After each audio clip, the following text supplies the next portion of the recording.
What's up guys? Sarap ng ulam namin ngayon mga guys. Umaapaw. Ito yung tuna at saka tilapia na pinaghalo guys. Ito kasi nagkatay kami kagahapon ng tuna. Yan mga scrap, yan mga black meat at saka meron din kaming tilapia. Pinaghalo na yan para madami mga guys. Ang luto pala nito mga guys ginataang tilapia at saka tuna. Yan. Parang pagluto nito mga guys pinapaksiw lang.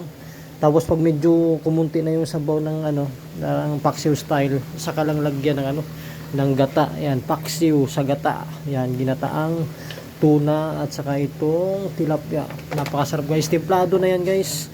Gata na lang yung kulang. Yan, parang paksiw lang na nilagyan ng gata. Yan, pwede na yan.